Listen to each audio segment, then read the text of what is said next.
The information in this recording is general in nature and should not be considered personal advice. Please consult a professional and qualified financial advisor to discuss how this information may apply to your personal circumstances. Thanks for listening. Hi, it's Dane Pimble here from Own Financial Planning, and joining me today is Susan Chenoweth, Head of Philanthropic Services at Elston Asset Management. Hi, Susan. Hi, Dane. Thanks for joining us. So today we're going to talk around some tax-effective structures for charitable giving, specifically private ancillary funds and public ancillary funds. Are you able to talk to us a little bit about what they are and what the main differences between the two are? Absolutely. Well, if we think about giving generally, I mean, of course, that can take many forms for different people. Some people will volunteer their time or they'll make charitable donations, and they may give those directly to a charity. But more and more, people are starting to understand more about the benefits of and starting to give through ancillary funds. So there's two different types. We'll go through the key features of each different type of ancillary fund to give you a good understanding of how they work and why people are using them so frequently. So first of all, we'll start with private ancillary funds. Now, private ancillary funds, they're a type of charitable trust that a client or individual or family could set up as their own charitable foundation. They're governed by the Australian Charity and Not-for-Profit Commission and the ATO, and essentially they are a company corporate trustee that governs a trust, and people can make donations into the trust, which is a tax-exempt entity. So the investments are made, they sit in trust, and they can grow over the long term and don't pay any tax on their earnings, which is a key advantage. Another key advantage of these private ancillary funds is that any donations into the private ancillary fund are completely tax deductible, uncapped. So for people who make very, very large donations to charity, these can be really appealing because they can receive a deduction regardless of how big the donation is. And then the private ancillary fund must grant out each year 5% of its assets to deductible gift recipient item 1 charities. So that's I guess a fancy way of saying charities that you or I could give to and receive a tax deduction for our donations. So there's many of them. There are about 25,000 different DGR item 1 charities in Australia. So this is a great structure for people who want to give large amounts of money to charity, and they want to do that over the long term, potentially involve their families as perhaps directors of the trustee company. But it's not for everyone. Because of the costs associated with a private fund, we generally recommend that a client would need at least $1 million in assets to donate into the fund to make them cost effective. So that rules them out for a lot of people. And a lot of people sort of think, oh, well, having a structure like this is not something that I can do because I just don't have enough money that I want to donate to charity to make it worthwhile. But there is another alternative, and that is the Public Ancillary Fund. And so you can see here, Dane, from the diagram, that it is actually a very similar. It's the same sort of structure as a private ancillary fund. It's governed by a corporate trustee. There is assets held in trust. Donations into a public fund are 100% tax deductible, and they need to grant out to deductible gift recipient item 1 charities. But the really big difference is that people don't need to set up their own public ancillary fund. They can very simply set up a sub-fund within an existing public ancillary fund, and they can do that with as little as $20,000. So all of a sudden, people with much less amount of money that they want to donate to charity have access to a really useful giving structure like this, and all of the tax benefits of giving through a structure.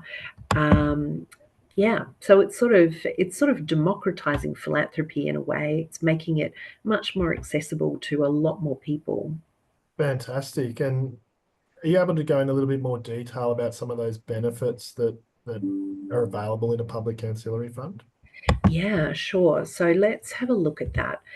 So when a client might be thinking about, well, which one is right for me? The setup time is quite a relevant thing. Private ancillary funds do take 6 to 8 weeks to set up. They cost about $4,000 in legal fees to set up. And as we spoke about, they really need about $1 million in assets in there to make them cost effective when we think about some of the costs that are associated with a private fund. And that's things like, they're probably not dissimilar to, say, a self-managed super fund in the sort of governance sense, that they need financial reports prepared every year. They need to be audited and lodged. They need to have an administrator to run them and make sure they're compliant. The other thing to think about is they must give at least 5% of the assets as a minimum distribution. In contrast, a sub-fund in a public ancillary fund, they can be set up almost instantly. It's a matter of completing an application form. There are no establishment costs. And again, as we spoke about, there is a much lower entry point in terms of size of donation, with just 20. Some ancillary funds require 50,000 minimum donation. 4% minimum distribution out to charities each year, so very similar there, and they can give to the same types of charities. So If I understand it right, just a quick question on that, Susan, without notice, the capital that stays in these funds that's not distributed out, that can be invested so that grows over time, so that 4% distribution each year can increase without necessarily requiring additional top-ups. Yes, that's absolutely correct. So in the case of a private ancillary fund, one of the responsibilities of the trustee or the family that sets those up is they must think about and work with their advisor, no doubt, to devise an investment strategy for the ancillary fund. So they would generally set an investment objective that those invested funds perform at a level that outperforms that 5% minimum distribution plus CPI and fees, so that after those things are paid, the actual amount within the fund is growing over time. Within a public ancillary fund, the trustee does that for the client. So each sub-fund would set up their sub-fund, and they would know that the trustee has thought about and set up that investment strategy, and those investments are growing in a tax-exempt environment, and that over the long term that they will grow in value after the distributions out to charity. So that's, I guess, a really key benefit of setting up an ancillary fund, knowing that once you've made a donation in there, that money, pardon me, will be invested and be available to make impact and make grants into the community in perpetuity, which is a really lovely legacy that many families would like to leave. So if we have a look in summary at the big differences between the private and the public funds, as we can see, setup time and cost is a really big difference. Donation size, you can have a sub-fund in a public ancillary fund with really large balances. So it's certainly not just for small balances, but you can set something like that up with a much smaller balance. We've just talked about control of investments. If a client really wanted to have complete control over what their ancillary fund invested in, they would have that control in a private fund, but they wouldn't have that control in a public fund. It would be at the discretion of the trustee, which can be a really positive or a negative depending upon the priorities of the client. Some people love the fact that the trustee can just deal with all of that, all of those governance responsibilities for them in a public fund, and they don't need to worry about it. They can just enjoy the joy of giving rather than worrying about all of those ongoing admin and responsibilities of running their own fund. Another really important point around the differences between private and public ancillary funds is who can donate. Now, private funds are private in nature, which means that 80% of the assets or donations into the fund must be from the founder or their close associates. Whereas with a public fund, they can fundraise. So if we had a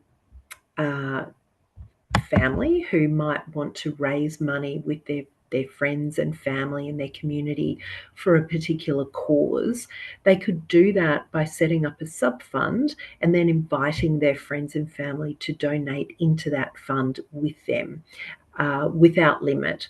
Whereas in contrast with a private fund, the donor would have to restrict those donations from other people to just 20% of the donations. So that can be a really key consideration for some families.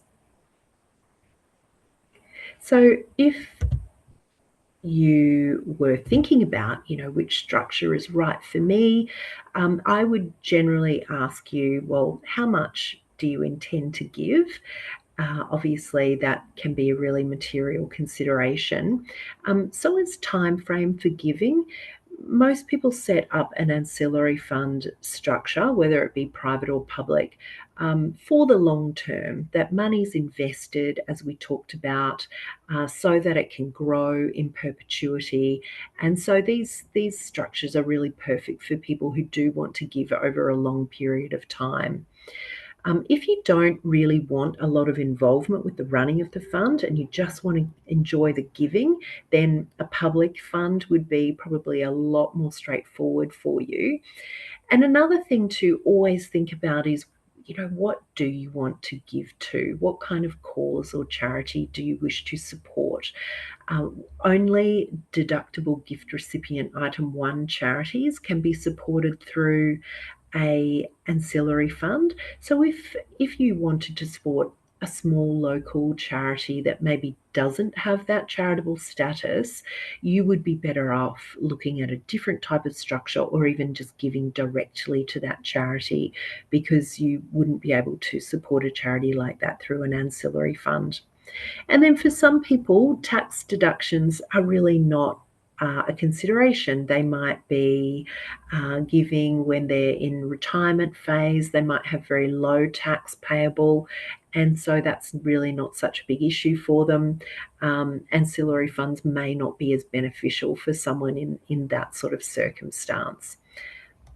So, of course, a structure may not be needed at all if you're giving just a one-off amount, you want to give over a short period of time, you might be giving quite a small amount, or you don't worry about the tax deduction. In that case, it may be a lot more straightforward to just give directly to the charity that you're interested in supporting.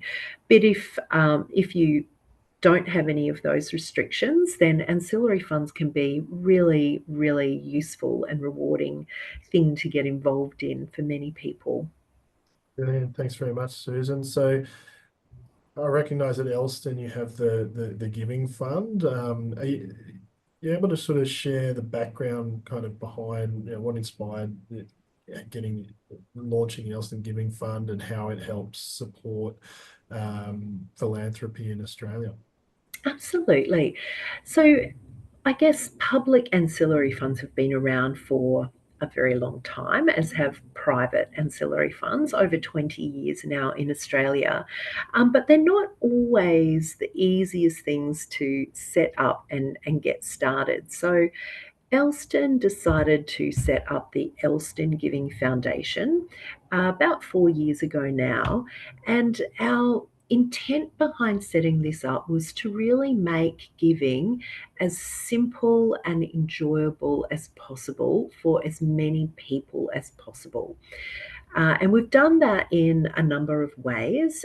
We've set that entry point very low for the Elston Giving Foundation.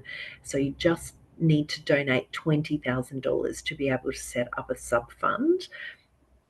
We've also tried to make the process of giving and selecting charities as simple as possible. So we talked before about the fact that someone can set up their own sub fund that can be named. So I could set up the Chenoworth family sub fund, and I could involve my family and friends and give through that, and choose my own charities that I want to support. But some people, they want to be involved in giving through a structure like this, but they don't necessarily even want to worry about making decisions around giving. So we spoke before, Dane, about, it's a little bit like passive versus active investing. Yeah. So with the Elston Giving Foundation, you actually can be quite passive because you can set up or you can choose to give through the Better Future Fund. And that is the default giving strategy. It's a sub fund in its own right. You can actually give as little as $1,000 through the Better Future Fund. And it has a committee that I'm on the committee, and it's made up of Elston staff. And we have a really clear granting strategy, and it's about giving to grassroots charities all across Australia that are creating a better future for all Australians. So this is a great option for people who know that they want to give, but they maybe don't necessarily want to take time to choose charities. We do that for them. This year, we've given to all sorts of different charities, including domestic and family violence, homeless shelters. We've given to animal welfare, or both wildlife and foster animals, lost dogs and cats, right through to medical research and all sorts of different things. So a really great and active fund that is really does great work in the community. So that's a really simple way of giving if people don't want to make their own giving decisions. We also can help people make those selections of charities that they want to support, and we can do research on particular cause areas for clients, and we can give them lots of advice and support, and we can do due diligence on different charities. If they are thinking about giving to one, we can make sure it's compliant and has the DGR status, but more than that, that it's well run and that it's creating the kind of impact that the client really wants to create. As well as that, we run our Changemaker philanthropic forums for our sub-fund holders, and this is really all about inspiring and informing our clients about different causes so that they come away having met some amazing charities, some other like-minded donors, and have a much better idea about how they, whether they're giving $1,000 or $1 million, how they could make an impact in a particular cause area. And these are great events that we love people to come along to. We've covered causes like disability, medical research, brain research, different things like domestic and family violence, all sorts of things. So they're a great resource for donors who are just starting out and wanting to know how they can give well and with impact.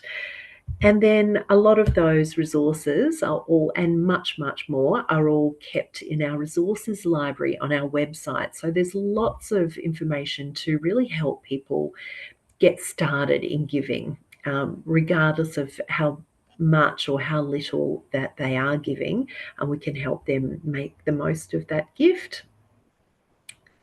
Well, that really sounds fantastic for those that might not have the enormous amount of capital required for a private ancillary fund, and it's quite a structured approach to charitable giving.